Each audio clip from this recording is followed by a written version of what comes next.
¿Qué tal chicos? ¿Cómo están? Espero se encuentren muy bien. Cuando hablamos de triángulos en el curso de precálculo, es importante entender que los triángulos se clasifican de varias maneras. Podemos clasificarlos según sus lados o según sus ángulos, como ya lo vimos en videos anteriores. Pero para este curso en particular es mucho más útil clasificar a los triángulos según otra categoría, que van a darse cuenta que es mucho más simple y aterrizada para las aplicaciones que veremos en este curso. En específico, para este curso vamos a clasificar a los triángulos en dos grandes tipos, que van a ser los triángulos que son rectángulos y los triángulos que no son rectángulos. Así de simple. Ahora, recordemos que los triángulos rectángulos son aquellos que tienen un ángulo de 90 grados. ¿Mm? Y obviamente los triángulos no rectángulos son aquellos que no tengan ningún ángulo de 90 grados. Es decir, podría ser, yo qué sé, un triángulo que tuviera ángulos pues diferentes a 90 en todos sus ángulos, ¿no? Ahora, lo que nos interesa ver a nosotros aquí son las herramientas con las que contamos al momento de trabajar con este tipo de triángulos. ¿Por qué? Porque cuando nos estemos enfrentando a un problema que implique trigonometría, es decir, resolver un triángulo, pues nosotros vamos a tener que decir, bueno, ¿qué herramientas, qué estrategias puedo aplicar para resolver ese triángulo? Ya sea para resolverlo por completo, lo cual implicaría pues encontrar todos los lados de ese triángulo y todos los ángulos de ese triángulo, o resolver una parte específica, ya sea un ángulo que me estén solicitando o un lado o lados específicos que me estén solicitando de ese triángulo. Es así que cuando los clasificamos como rectángulos o no rectángulos, podemos ver con mucha más facilidad cuáles son las herramientas que poseemos para poder actuar frente a ese triángulo. Es decir, tengo un triángulo yo enfrente y tengo que encontrar algo de ese triángulo, pues ¿qué hago, no? Para poder resolver eso que me están pidiendo. Entonces, fíjense, cuando hablamos de un triángulo rectángulo, que es lo principal en lo que nos vamos a empezar a enfocar en este video, pues tenemos que tomar en cuenta de que los triángulos rectángulos típicos tienen esta forma. Así, miren. Siempre esta parte tiene que estar identificada con el ángulo. Fíjense, esto es bien importante. Esto representa un ángulo recto. Y un ángulo recto es un ángulo de 90 grados. Si ese símbolo no aparece, no podemos asumir que sea un triángulo rectángulo. Tiene que estar incluido ese símbolo en el dibujo o algo en el texto nos tiene que decir a nosotros que es un triángulo rectángulo. Ahora bien, de aquí generalmente se utiliza esta designación de letras. A este lado se le pone C, a este lado se le pone B y a este lado se le pone A. Eso implica que este ángulo es alfa, este ángulo es beta y pues el otro sería justamente el ángulo de 90 grados. Dentro de la designación general de los triángulos rectángulos, a estos dos lados, al A y al B, se les conoce como catetos. Este sería el cateto B y este sería el cateto A. Y eso se debe a que a este lado se le da un nombre especial que se conoce como hipotenusa. Esto es bien importante por las longitudes que van a tener, ya que C siempre va a ser mayor a A. Así pues, siempre C va a ser mayor que B. Y, por supuesto, C va a ser menor a la suma de A y B. Esto siempre se va a cumplir en un triángulo rectángulo y es un concepto importante para poder identificarlo, ¿no? Además de su ángulo de 90. Ahora, ¿qué herramientas disponemos para resolver este tipo de triángulos en particular? Bueno, contamos con dos herramientas puntuales, fíjense. En primer lugar, tenemos al famoso teorema de Pitágoras.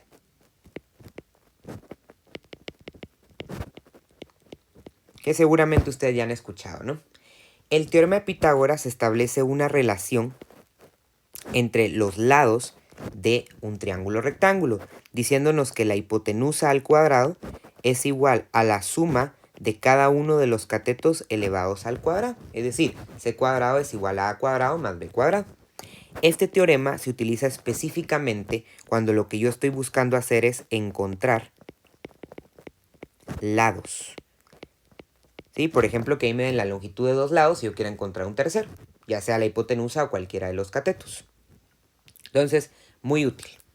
Pero realmente ya nosotros vamos a empezar a expandir más el horizonte, puesto que vamos a trabajar con muchas más cosas que solo el teorema de Pitágoras. Vamos a trabajar también con las famosas funciones trigonométricas.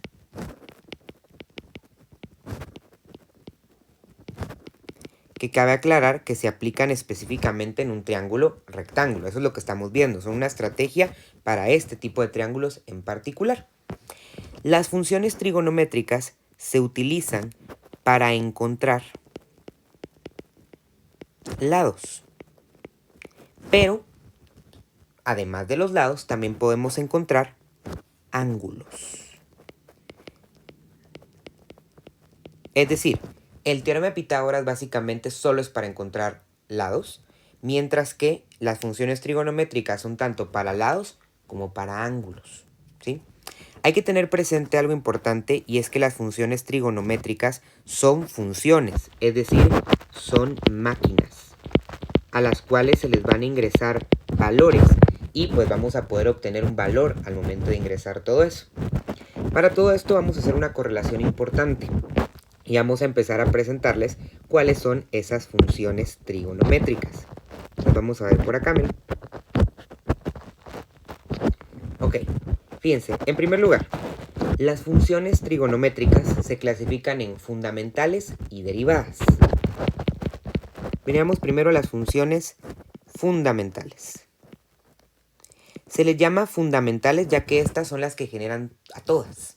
Y a las otras se les llama derivadas ya que se pueden obtener de las fundamentales. En primer lugar, vamos a trabajar con la función trigonométrica seno, que vamos a designarla como sen de un ángulo. Y esta va a ser igual a la relación entre el cateto opuesto partido la hipotenusa. De aquí, fíjense, va a empezar entonces un concepto importante. ¿A qué se refiere opuesto? Porque la hipotenusa está fácil, ¿no? La hipotenusa básicamente es el lado más largo y es el que está opuesto siempre, es decir, enfrente siempre al ángulo de 90 grados. Ahora, ¿a qué se refiere con que aquí sea opuesto? Sí, pues vean, es muy simple. Cuando yo trabajo con un triángulo rectángulo, necesito definir para qué ángulo la estoy trabajando, ¿sí? Necesito definir para qué ángulo la voy a estar trabajando. Entonces, supongamos de que aquí yo vengo y designo a este ángulo, fíjense, a este ángulo alfa. Si yo quiero trabajar con ese ángulo alfa, entonces voy a decir que el lado A es el lado opuesto, mientras que el lado B sería el adyacente. Opuesto significa enfrente de y adyacente significa a un lado de, o sea, a un costado, a la par de, si lo quieren ver así. Y por supuesto, la hipotenusa vemos que no entra dentro de esta clasificación, ¿sí? Porque la hipotenusa es el lado más largo, no puede ser un cateto. Ahora, si yo viniera y decidiera trabajar, por ejemplo, con el ángulo B, ¿sí? Pues ahora fíjense, para el ángulo B, el opuesto es el lado B y el adyacente es el lado A. ¿A qué me refiero con esto? Me refiero a, como se pueden dar cuenta, de que la función trigonométrica va a depender, pues, de qué lado se utiliza, va a depender de qué ángulo estoy colocando yo ahí. Si yo utilizo el ángulo alfa o utilizo el ángulo beta, pues va a ser diferente. Así de sencillo. Lo que no va a cambiar es el hecho de que el seno de cualquier ángulo, ya sea alfa o beta, siempre va a ser el lado que esté enfrente a ese ángulo que yo esté seleccionando partido de la hipotenusa. Ahora, sigamos con la siguiente función fundamental, que es el coseno. El coseno, vamos aquí a dejar un poquito más de espacio, permítanme. Vamos a volver a escribir esto de paso. El seno del ángulo para que se nos quede. Opuesto dividido hipotenusa. Ahí está.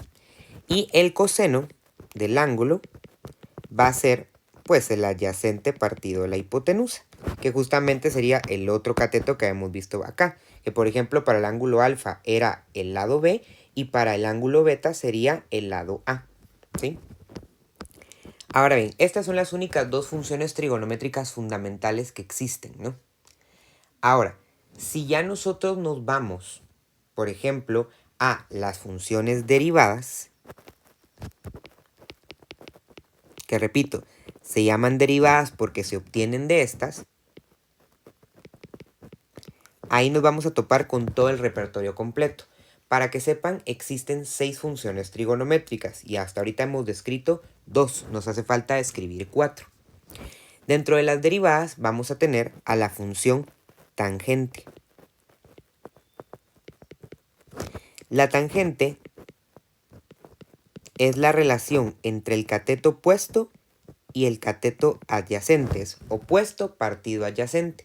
Y de hecho vamos a ver más adelante cuando estemos viendo identidades trigonométricas que la tangente es igual al seno del ángulo partido el coseno del ángulo.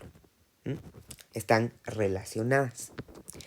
Dentro de las funciones derivadas existe una clasificación importante que se le llama funciones recíprocas. Muy importante que le llamemos bien por su nombre, porque no es lo mismo decir recíproco que inverso, y mucha gente le dice, funciones inversas. No son inversas. Las inversas de hecho se utilizan para otra cosa que les voy a explicar en un momentito. Dentro de las recíprocas tenemos justamente al recíproco de estas tres, que en primer lugar está el recíproco del seno, es decir, 1 partido el seno, a la cual se le llama cosecante. ¿Sí? Esta es la cosecante.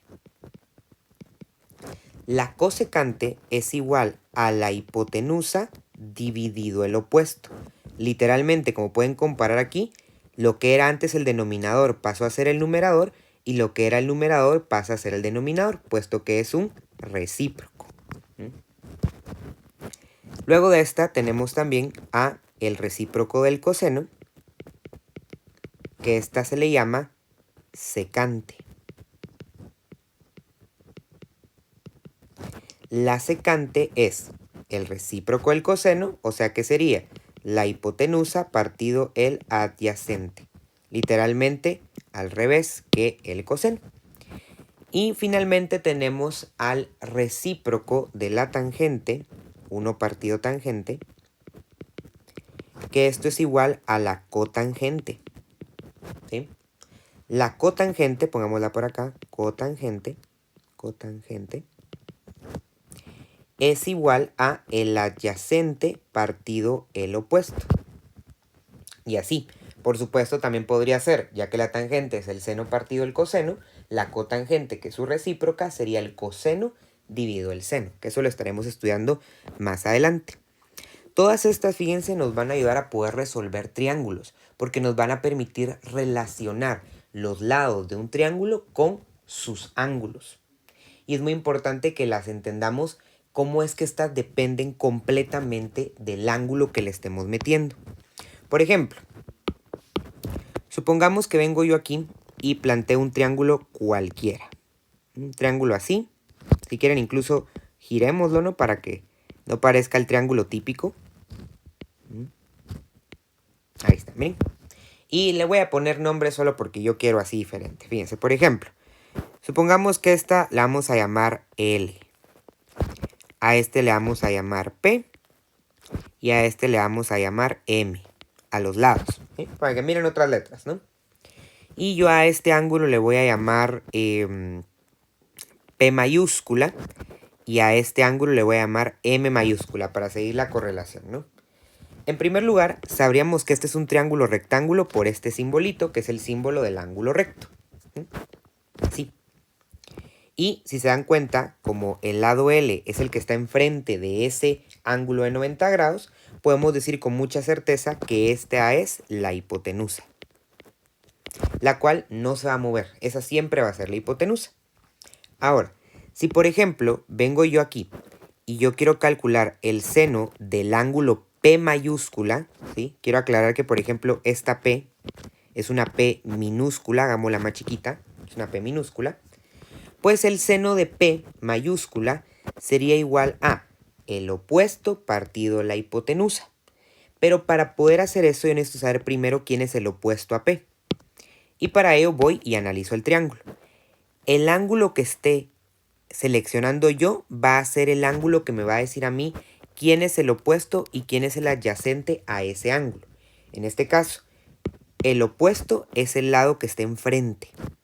Es decir, este sería el opuesto.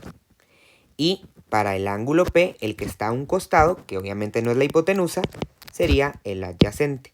Mucha gente a veces se confunde con eso de, mire, pero la hipotenusa también está a un lado. Sí, pues, pero la hipotenusa no puede ser un cateto, porque la hipotenusa ya es la hipotenusa, ¿sí? Entonces, el seno de P debería de ser P minúscula, que es el opuesto, partido la hipotenusa, que va a ser L. Si yo ahora calculo el coseno del ángulo P, este va a ser M partido L, porque sería el cateto adyacente partido la hipotenusa. Y si yo calculo la tangente del ángulo P mayúscula, esta va a ser el opuesto partido el adyacente. ¿Ven? Ahora, ¿qué pasa si vengo yo y ahora quiero calcular el seno de M mayúscula? Para el ángulo M mayúscula, el cateto opuesto va a ser M, mientras que el cateto adyacente va a ser P. ¿Ven?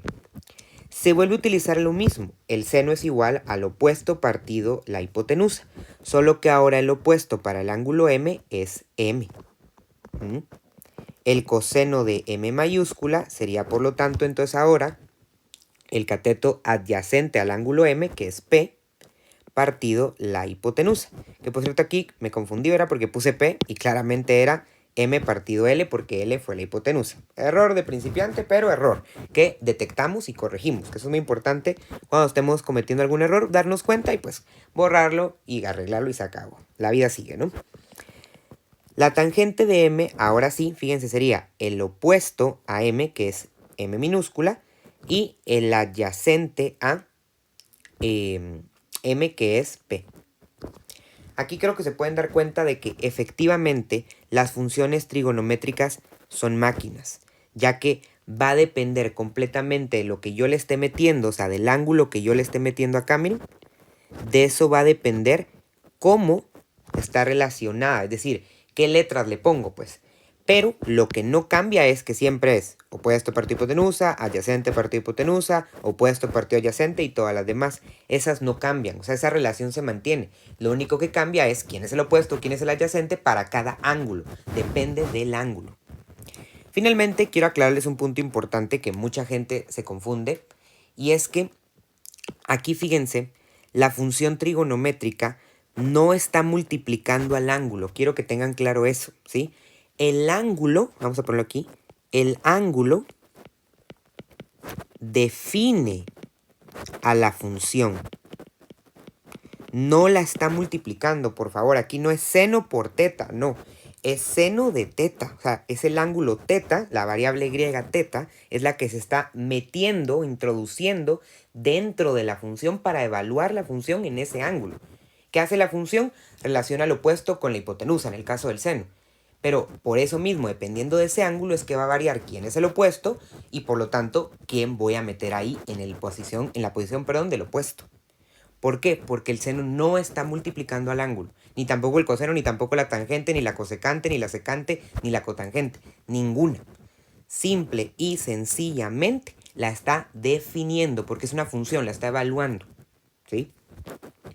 Bueno, ya teniendo este panorama podemos darnos cuenta de las herramientas con las que contamos y darnos cuenta que en los triángulos rectángulos la verdad que hay variedad, hay para dónde escoger, ¿no? Y por supuesto hay muchas más cosas que podemos saber de acá. Por ejemplo, fíjense, ¿cómo encuentro yo un ángulo de una función o usando una función trigonométrica, ya que para eso sirven? Supongamos, por ejemplo, un triángulo típico, así muy sencillito, ¿no? En el que yo tengo aquí C, yo tengo aquí A, aquí tengo B y yo tengo el ángulo alfa. Va. Entonces yo quiero el seno de alfa. El seno de alfa es igual a partido C, opuesto partido hipotenusa. Y yo conozco el valor del opuesto y conozco el valor de la hipotenusa. Digamos que esto valiera 15 y este valiera 31. Por poner un ejemplo así tonto, ¿no? A partir de eso, yo podría venir y determinar cuánto vale alfa. ¿Cómo? Utilizando funciones trigonométricas inversas. ¿Sí? ¿Cómo le hago? Fíjense. Básicamente, lo que voy a hacer para calcular alfa es que de ambos lados voy a aplicar el seno inverso de la función, que vean cómo se escribe. Es como seno a la menos 1, pero realmente lo que simboliza es seno inverso. El seno inverso del seno de alfa es igual al seno inverso de a partido c. Cuando yo tengo a la inversa de la función, como lo vimos en exponenciales y logarítmicas, ¿no? Prácticamente esto como que se tronara, ¿no? Y sale el argumento, es decir, el seno inverso del seno de alfa es alfa. O sea, despejo el ángulo, pues. Y eso es igual justamente al seno inverso de a partido c. Y así puedo encontrar el ángulo. Dentro de la calculadora van a encontrar justo este botón del seno inverso. O sea, no es que se lo tengan que inventar, sino ahí lo tienen que evaluar. Importante, hay que ver en qué unidad angular tenemos la calculadora, si la tenemos en grados, si la tenemos en radianes, dependiendo de cómo sea la información. Generalmente en precálculo trabajamos con radianes, a menos de que específicamente el ángulo me lo estén dando en grados. ¿Cómo puedo saber yo eso? Bueno, supongamos por ejemplo que ahí me dan un triángulo, ¿no? Y me dicen que esto vale, yo qué sé, 18. Si ahí me ponen 18 así, miren, significa que está en radianes. Pero si ahí me ponen 18 y me ponen un circulito aquí, así miren, 18 con un circulito aquí, eso significa entonces que está en grados. Y así es que yo puedo saber. Si aparece el círculo es porque está en grados, si no aparece es porque está en radianes. Así de simple. ¿Cómo encuentro, por ejemplo, un lado teniendo el ángulo y otro lado? Es muy simple, supóngase que este lado, por ejemplo, valiera 15. Y ahí me piden que yo calcule este lado que está aquí enfrente. Bueno, pues es muy sencillo. Yo tengo el lado opuesto y si se dan cuenta tengo el lado adyacente. Entonces, digo, ¿qué función trigonométrica relaciona el opuesto y el adyacente? La típica, tangente. Opuesto y adyacente. ¿Me tengo que saber todo eso? Por supuesto. Entonces digo, la tangente de 18 grados es igual al opuesto, que es justo el que yo no conozco, dividido el adyacente, que es 15. ¿Qué hago para encontrar esta incógnita? Pues paso a multiplicar el 15 y ya. Básicamente, esa incógnita sería igual a 15 veces la tangente de 18 grados. Y tengo que poner mi calculadora en grados cuando ingrese esto. La típica pregunta de ¿cómo sé si tengo que poner la calculadora en grados o en radianes? Es muy simple de contestar. Depende de cómo les den el ángulo. Si el ángulo se los dan en grados, la tienen que poner en grados. Si el ángulo se los dan en radianes, que ya platicamos cómo se los dan en radianes, pues tienen que ponerla en radianes.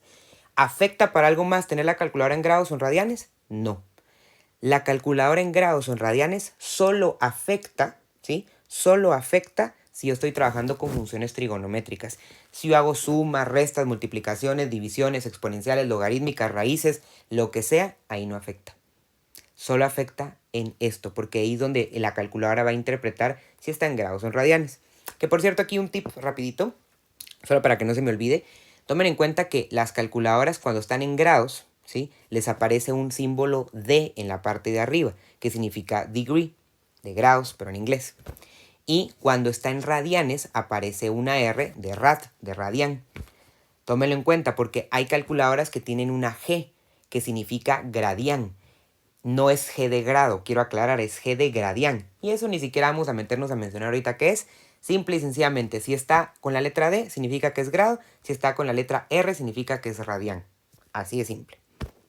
Ahora, se preguntarán, aquí hablo todo este tiempo, he hablado de triángulos rectángulos. ¿Por qué? Porque el tema es triángulos rectángulos y porque es lo más importante. Fíjense, los triángulos rectángulos son súper versátiles. Y para poder trabajarlos está la herramienta del teorema de Pitágoras y todas las funciones trigonométricas. Sin embargo, nos hace falta ver cuáles son las herramientas para poder trabajar triángulos que no lo son. Es decir, que no son rectángulos. Y les va a sorprender que aquí hay 4 estrategias. La primera es la ley de senos. Que por cierto, ahorita solo la voy a mencionar porque ya más adelante en otras experiencias de aprendizaje estaremos viéndola. Y la segunda es la ley de cosenos. Ahí van 2, ley de senos, ley de cosenos. Pero, ¿cuáles son entonces las otras 2? Fíjense, la primera les va a encantar, a mí me fascina. Para poder trabajar un triángulo rectángulo, es decir, pero un triángulo, no rectángulo, es decir, un triángulo que no tiene un ángulo de 90, lo que yo puedo hacer es volverlo un triángulo rectángulo. Curioso, ¿no? Transformarlo en un triángulo rectángulo. Analizarlo por pedazos. Por ejemplo, imaginemos miren, donde yo tuviera aquí, yo que sé, 60. No, pensé, vamos a ponerlo más grande. Que yo tuviera aquí, por ejemplo, 100 grados. Aquí tuviera 50 grados y aquí tuviera 30 grados, ¿no? Es un triángulo que no tiene un ángulo de 90. ¿Qué puedo hacer yo para volver eso un rectángulo? O sea, un triángulo rectángulo. Puedo ponerle una línea divisora aquí, miren, que vuelva esto un ángulo recto. Y entonces ahora tengo dos triángulos que son rectángulos. Lo vuelvo un rectángulo. A eso me refiero. Al volverlo rectángulo yo cuento con dos estrategias, miren. Cuento con Pitágoras para encontrar lados y cuento con FT, funciones trigonométricas, significa FT. De hecho, pongámoslo por acá. Funciones trigonométricas. Y eso me abre más las opciones. ¿Y cuál es la otra forma? Que de hecho se van a dar cuenta que esa también aplica para los triángulos, no, para los triángulos que son rectángulos o para cualquier triángulo. Pongámoslo aquí, de hecho. La última forma, que es una estrategia súper útil, algo que me sirve como herramienta, es que yo puedo considerar que para todos los tipos de triángulos, pongámoslo aquí, para cualquier triángulo, la suma de los ángulos internos del triángulo es igual a 180 grados o pi radianes, ¿no? Esa es una gran estrategia y sirve un montón, como no tienen idea. O sea, poder sumar todos los ángulos internos y que eso me dé igual a 180 y de ahí despejar alguna información es genial. Sirve un montón. Y vean que se cumple siempre. Por ejemplo aquí, 100 grados más 50 grados más 30 grados justo da 180 grados. La suma de los ángulos internos para cualquier triángulo siempre es igual a 180 grados y es una estrategia que funciona tanto para triángulos rectángulos como para triángulos no rectángulos. Y ahora sí, miren, cuando hablamos de triángulos en precálculo tenemos que tomar en cuenta todo esto, miren. Clasificación en triángulos rectángulos y no rectángulos, los rectángulos con un ángulo de 90, los no rectángulos con ninguno de 90, y en rectángulos puedo aplicar teorema de Pitágoras, funciones trigonométricas, o la suma de los ángulos internos es igual a 180. Y en triángulos no rectángulos puedo volverlo un triángulo rectángulo, puedo aplicar ley de senos, puedo aplicar ley de cosenos, o puedo aplicar el hecho de que la suma de los ángulos internos de ese triángulo va a ser siempre igual a 180. Les recomiendo hacer un resumen de todo esto y cualquier duda, ya saben que pueden preguntar. Nos vemos en otro video, chicos.